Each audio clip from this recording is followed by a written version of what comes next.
Eddie Hearn had tried to do something with them, and give them a fight by the power or something. Never goes that way, does it? Okay, I gotta follow Dana, but first I want to thank him for all of his help and support. This wouldn't have been possible without Dana. To answer your question, like why don't other boxing promoters come here? It's a massive undertaking. You saw with his production team, all the expenses that goes into coming to the 3 Arena, the hotels, everything like that, and Dana really handled all those things on his side. The production was first class, and as he said, it was a worldwide distribution of this event. We were excited. I didn't know what to expect for Callum Walsh's first time here in fighting in his home country of Ireland, but you saw the reception was unbelievable. I mean, it exceeded my expectations with the energy in the crowd, and I would say the title of this show is A Star Is Born.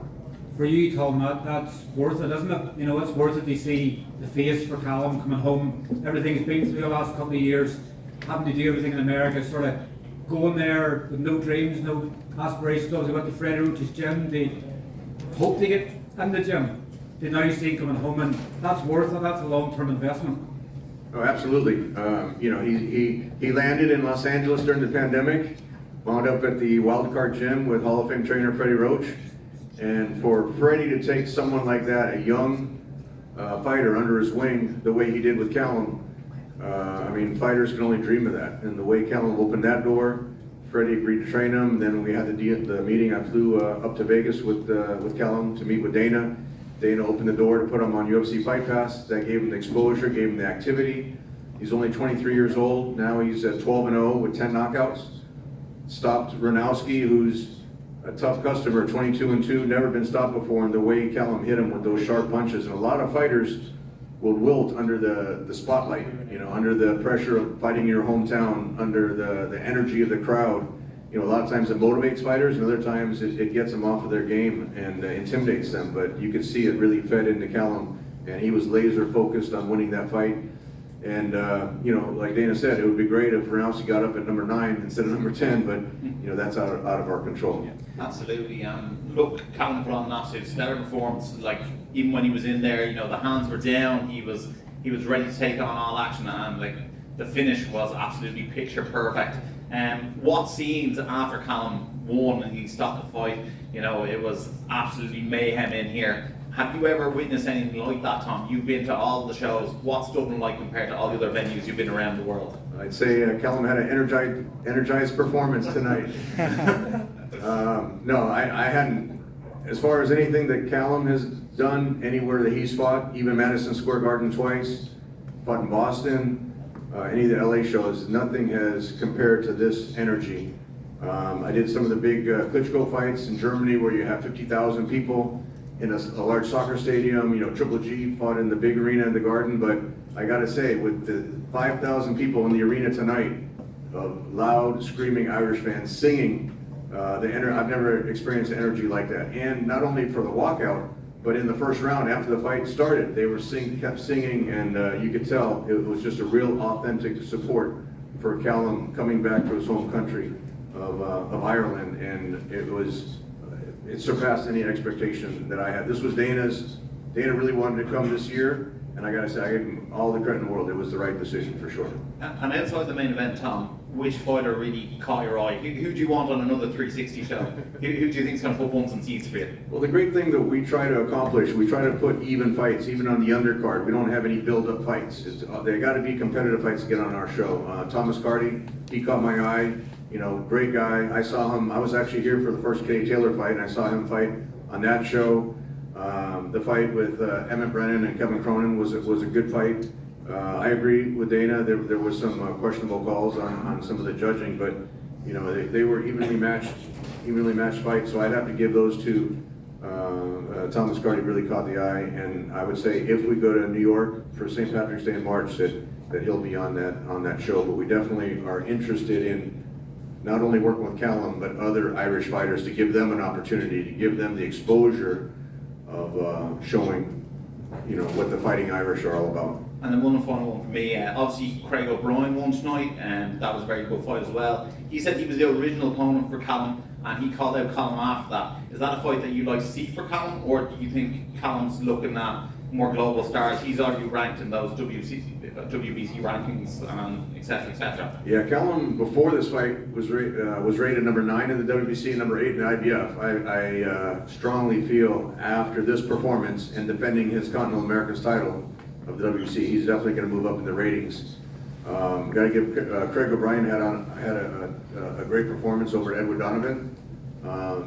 I figured that was going to be a 50-50 fight, and he showed his class in that fight. And you never know for a future matchup, but we were happy to put these type of fights on the undercard. Sean O'Keefe had, showed a nice performance, and even Gareth Dowling making his pro debut here at the 3 Arena. That was a tremendous opportunity for him too. Tom, Tom, the success tonight, Tom. Thank you. Tom, I asked Dana the question. I'm going to have to ask you. Look, Callum's a Cork man, a Cove man. What was the discussions like making this fight in Ireland? Was there any talk of Cork before obviously choosing the 3 Arena Dublin? And how soon do you reckon we can make that Cork fight happen? Because look, Cork is a beautiful place, as you know. Well, I'll tell you, Callum wanted to go to Cork.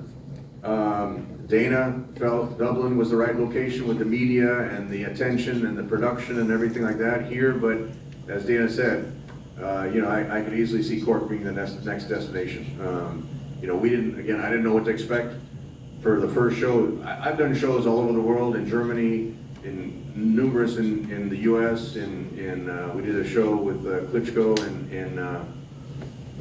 in Poland. In Russia, we did the co-promotion with AJ in Wembley Stadium with Vladimir. So, all over the world, but, Dublin has that type of fanatic experience is the best way for me to describe it. And I can only imagine Callum going to Cork. We were there for a media tour on Sunday. We landed on Saturday, went there on Sunday. He insisted on going down there because he wasn't fighting there. He wanted to greet his fans, actually see his family down there, and I could easily see us going to Cork for his next fight over here in Ireland. Definitely. Look, last of all, it's probably fair to say you've hit the jackpot with Callum. He is something special. He makes it look easy, and there was nothing phasing him tonight, so it's a real gem. Hitting the jackpot, you couldn't have used a better term for that. Having him with the amateur experience that he has, with being a 6-time Irish national champion, European gold medalist, working with Hall of Fame trainer Freddie Roach, with the support of Dana White, and with my boxing promotional experience with Triple G and the Klitschkos, I really feel Callum, with only 11 fights, now 12 fights. I didn't start working with Triple G until he was 30, when we had his HBO debut in the United States. Now you have a Cork man that's only 23 years old, so far ahead in his career now, selling out arenas like the 3 Arena. The sky's the limit for him, and I really think it's not just a blown up 12-0 record. If you look at his record, he's had some solid opponents, and he knows to fight. That was Dana's directive to me, is that he's always wanted to go into boxing, but has never fought anyone that he trusts or believes in. And when he came to some of our shows and he saw the matchmaking, Callum knows in order to fight these type of fights, especially headlining an arena like the 3 Arena and headlining UFC Fight Pass, he's got to be in tough fights. He's never turned down an opponent. Freddie Roach has never turned down an opponent. RUNOWSKI came to fight. He came to win. I knew his team, but he never being stopped before. Even went the distance with what's the English? Josh Kelly. Josh Kelly went the distance with Josh Kelly, world-class fighter, and Callum was able to stop him with that precision punching southpaw, big punching southpaw, and with Freddie Roach's coaching, I got to give him all the credit in the world, because you saw what he did with Manny Pacquiao. Another big punching southpaw, and I really see the blueprint that he achieved with Manny. I see the same blueprint with Callum Walsh, and just being with so many Irish fans. Thanks, Tom.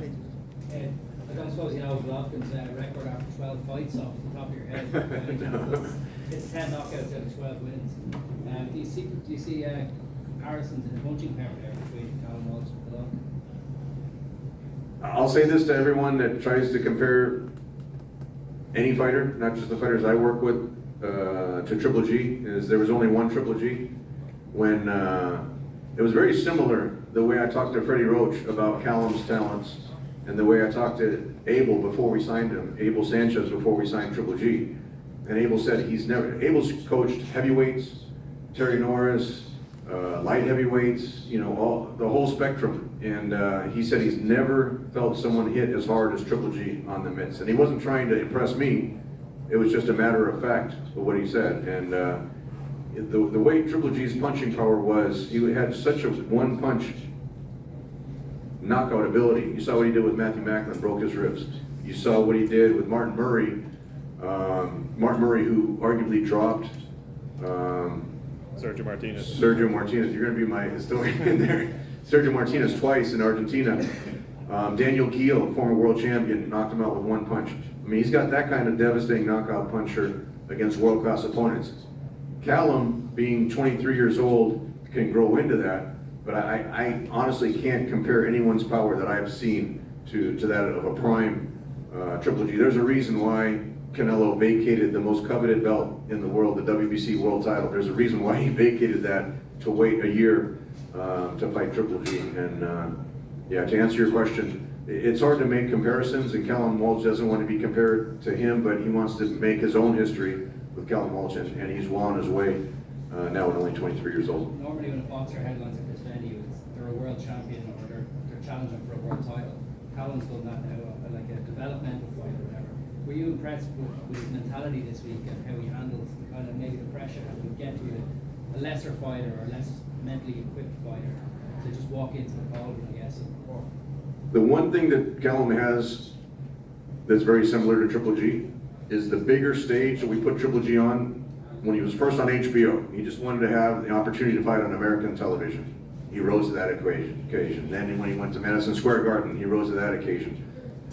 The brighter the lights for Triple G, the better his performance. He fought at the O2 Arena. You saw when he fought Kell Brook over there. Callum has that similar characteristic where the brighter the lights, the louder the crowd.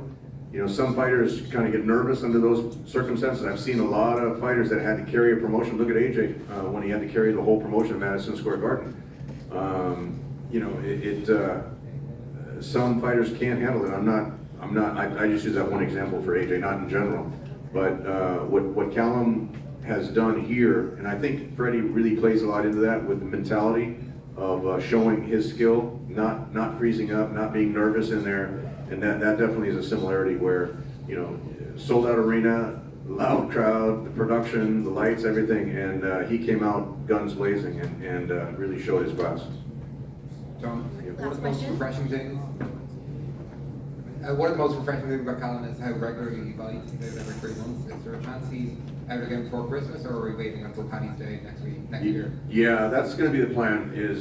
He's one of the most active young fighters, and that's where he's getting the experience from. And again, thanks to Dana White giving us all those dates on UFC Fight Pass to develop boxing. But you know, the plan right now is for him to take some time off before Christmas and then come out most likely St. Patrick's Day, March of next year. Tom, just over here, you're right. So obviously we've heard a lot about how expensive it is to stage an event here. Yourself and Dana have been talking about that. Can I ask, from a 360 perspective, is this event in the green, bringing Callum over here? Was this a financially profitable event?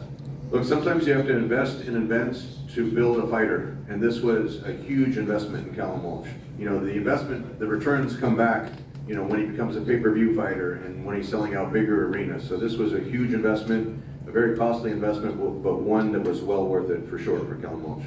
Thanks. All right, last question. Tom, obviously Callum doing everything right, 12-0, 10 knockouts. Obviously still very young as well, but he ideally likes some of those fights to go a bit longer so he can build that experience, or is Freddie happy obviously with him in the gym where he's doing all his experience and building there? No, at this point we'll take the knockout whenever it comes. At one point in his career when he fought Villarreal that went the distance, he went the distance a couple times, and those are learning experiences. But now with 12 fights, to me it doesn't matter if you knock somebody out, especially a quality fighter like RUNOWSKI that's never been stopped before. If you can knock him out in the first, second, third round, I'll take that all day long now that he's got these fights under his belt. Thanks, Tom.